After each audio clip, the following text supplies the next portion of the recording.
Districts bifurcation తర్వాత ఇక్కడ మెదక్కి separate district అయినా కానీ అంత డెవలప్మెంట్ లేదు.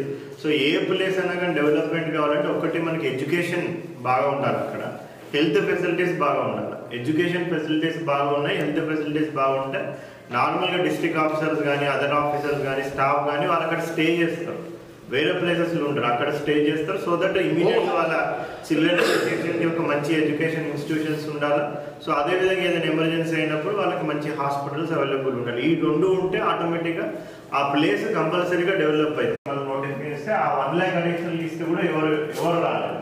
సో ఒక పాయింట్ ఆఫ్ టైంలో ఒక గైనకాలజిస్ట్కి మంచిర్యాల సి సెక్షన్ గురించి పిలిపించి we use to pay 3 lakhs per month. 3 lakhs additional NSM నుంచి 1.25 1.5 ఎంత వస్తుంది, అడిషనల్ ఫండ్స్ నేను ఇస్తాను చెప్పి 3 lakhs పేమెంట్ చేస్తే కూడా she use to come for only 3 to 4 hours.